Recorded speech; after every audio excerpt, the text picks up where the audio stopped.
Myself one thing. Football time is here again. And I think to myself one thing. I need to get to more games this year. I often find myself caught up in the grind of sports ball and rambling on a microphone. And I need to replace that with screaming my vocal cords out at a stadium. And I know exactly the way to get there on Sundays. You do too. Say it with me. SeatGeek, the sponsor of this video. The app that helps aid us in our quest to sort all tickets on the resale market. Aggregating all tickets from red to green on a 1 to 10 scale with a view from where you'll be sitting.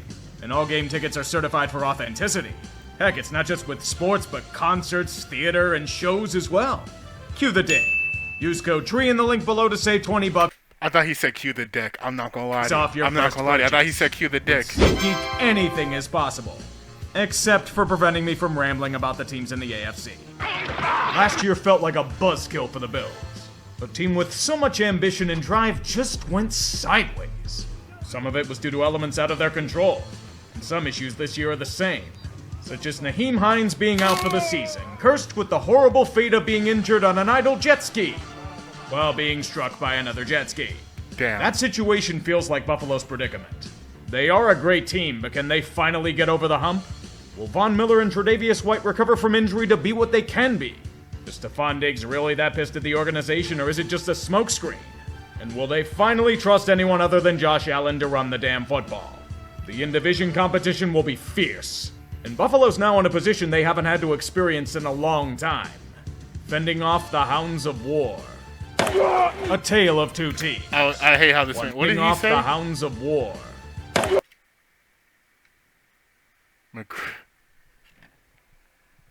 I hate Tree. I swear to God, I hate you, Tree. I hate you, One with Tree. two under center and one without.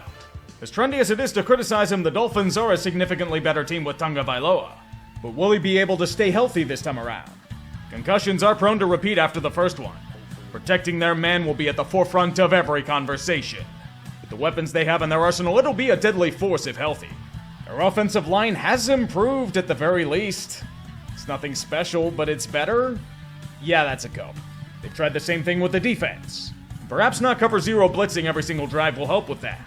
So with Jalen Ramsey, but he's become an Apple product. Name brand that breaks down way too often. Take him to the Genius Store and we'll see you in December. Hopefully nothing else falls apart on them in the process. Speaking of falling apart, the Christian Wilkins negotiations have reached an impasse. You can afford him, right? Christian Wilkins negotiations have reached an impasse. You can afford him, right? I don't think so. To rebuild a crumbling empire or not? That is the ultimate question in Foxborough. Over the past few years, too many steps backward have been taken. The fattened king has become too complacent in his duties, yearning for an age-long past. Surrounding himself with yes-men that ruin the prospects of Mac Jones. And hoping to God that he can overcome those horrors by his own doing. Desperately trying to fill the holes where greats once stood to mix success. Perhaps the Patriots will finally boast a wide receiver again as they threw money at Juju Smith-Schuster to do. But attempts to woo Nuke Hopkins over here had failed. Ezekiel Elliott is the consolation prize, but like Bill, his star has also lost its luster. Regardless, the hunger to reemerge from the shadows is always on their minds. Sometimes the most unbelievable things can happen in the NFL. Any given Sunday, right? Perhaps Belichick on the hot seat? Oh, that's a bit preposterous.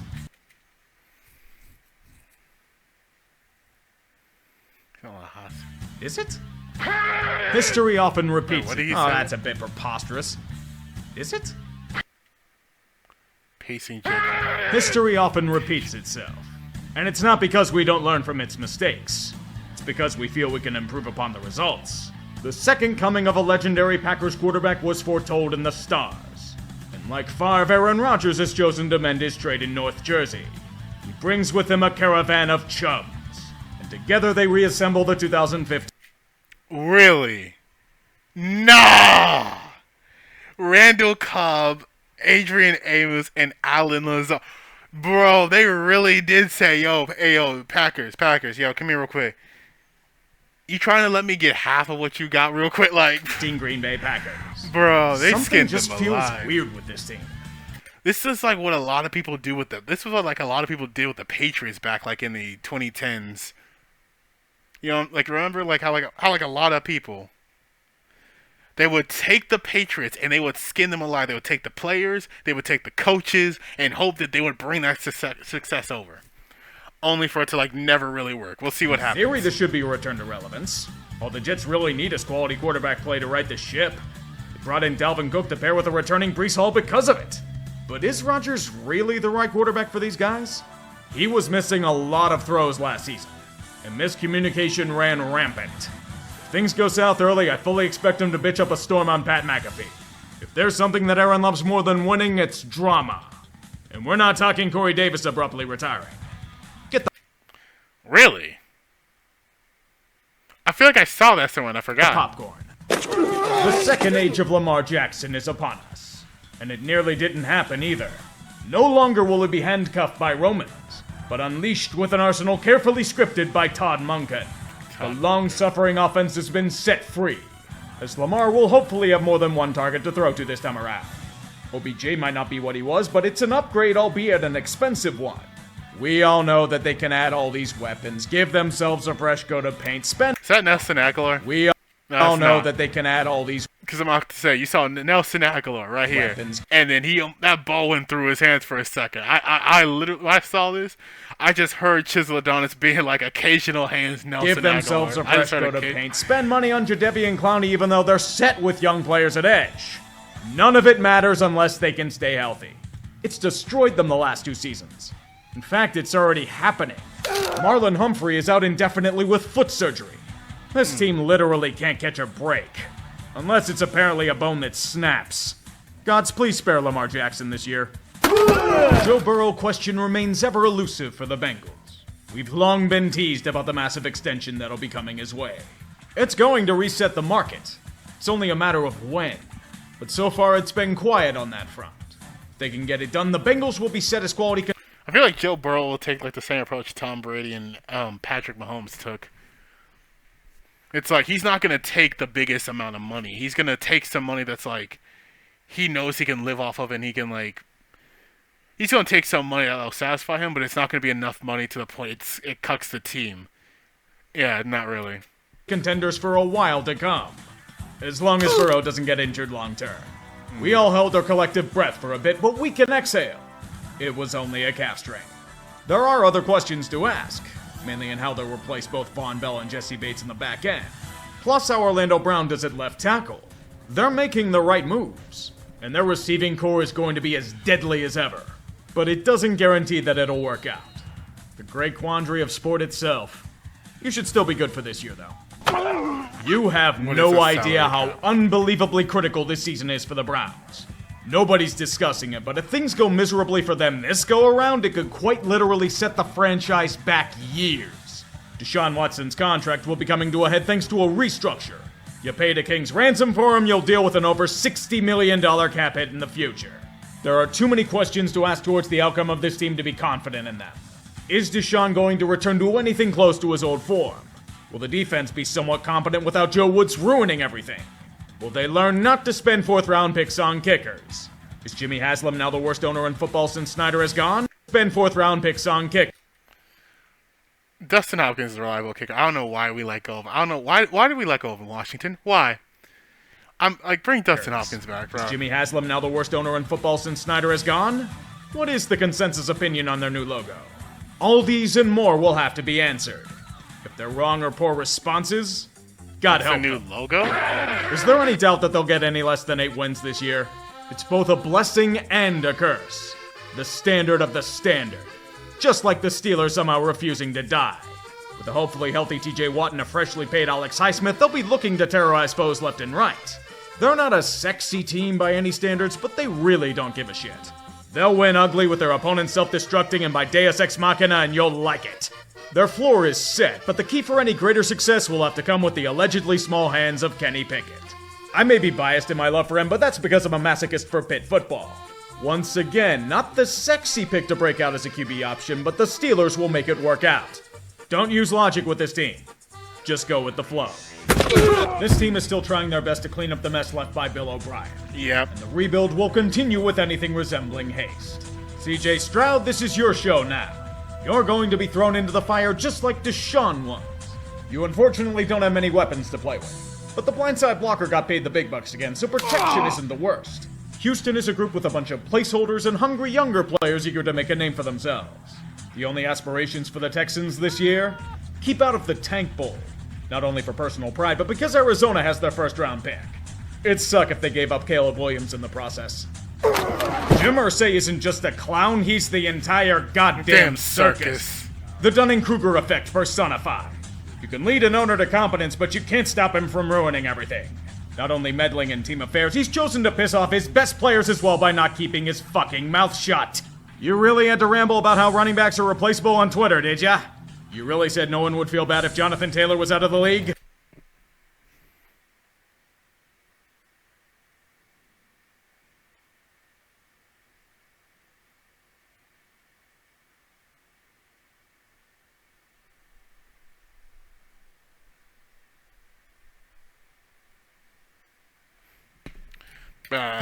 What the hell did you say to Taylor in private? Wait, yeah, no one would feel bad if Jonathan Taylor was out of the league? What the hell did you say to Taylor in private? Now he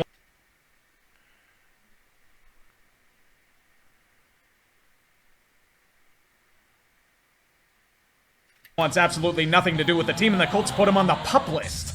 He's demanded a trade, but considering their price point, they want to send a message. He's not a whale in captivity. He'll have a dead cap attached. Pretty bold when Zach Moss is out with injury. Whale in captivity. Wait, efforts send home Loyola the killer whale. He'll have a dead cap attached. Pretty bold when Zach Moss is out with injury, you know.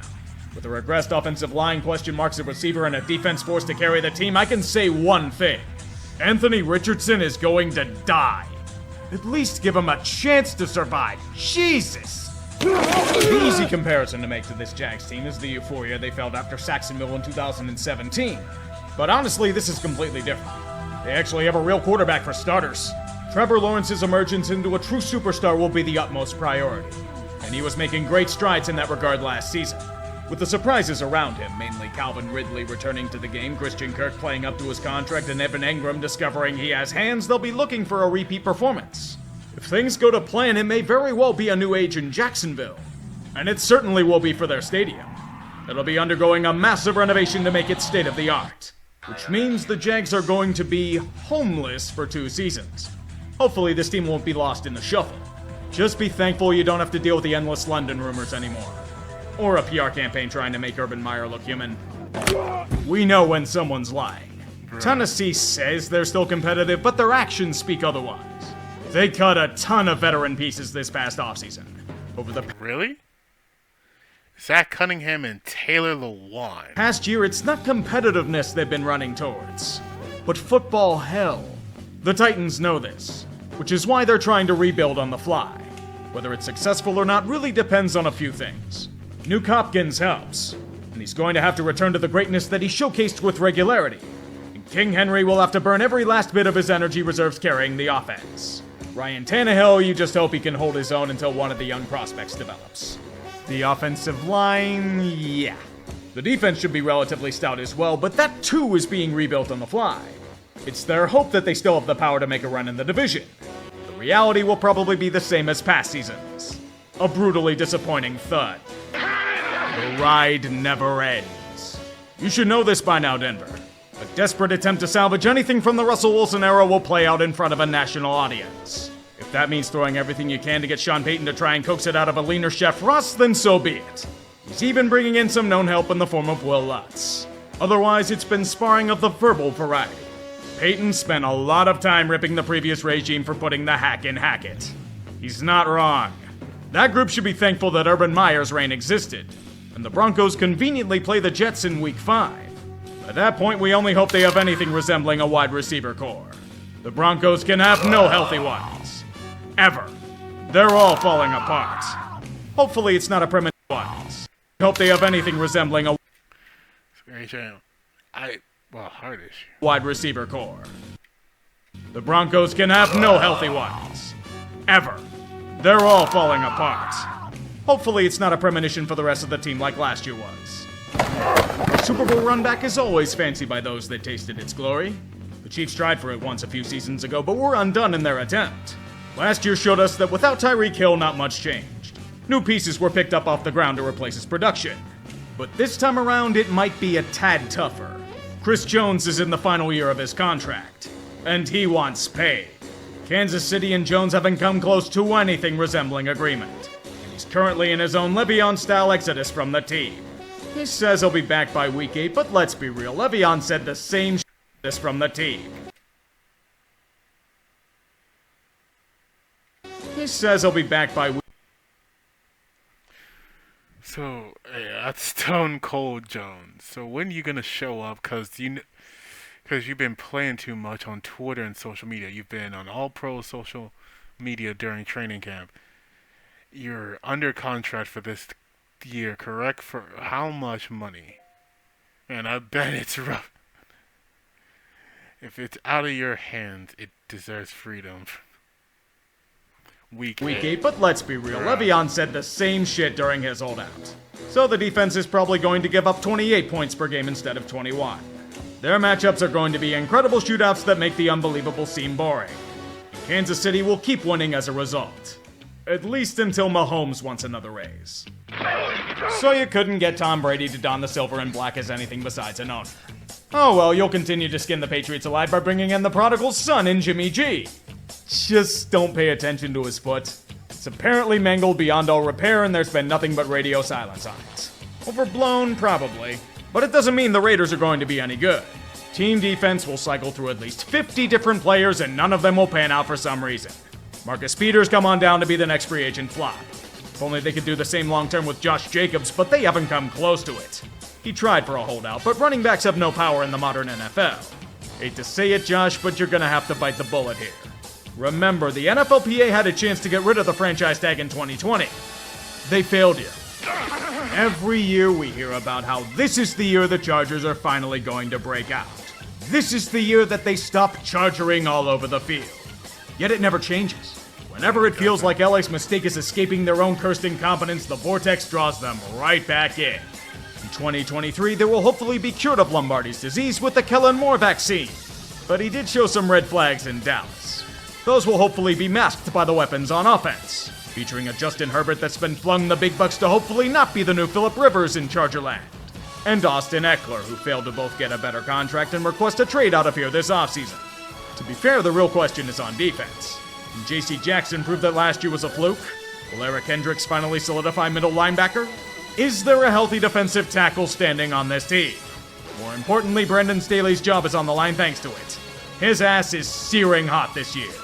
And for very good reason. I'm watching you. One word comes out of my mouth in regards to the AFC. Stacked. It's going to be a goddamn bloodbath in this conference. And it can be argued whomever makes the Super Bowl will win it outright. Regardless, predicting anything is somewhat of a coin flip. In the AFC East, regardless of competition, the Bills are still the best in class in my opinion. AFC North, barring more injury to Joe Burrow, Cincy takes it with their elite offense. Understandable. The AFC South, it's Jacksonville's to lose. They have to win it by default, right? Although we did say that about Tennessee last year. And the AFC West is a Kansas City affair. As usual. Wild cards, though, they're really hard to gauge. Pick them out of a hat, I guess. Pick them out of Ravens, a hat. Chargers, and Jets. Why Jets? Because this is usually how ridiculous it tends to be. Sue me. I'm sorry for all the teams I jinxed as always. I regret nothing.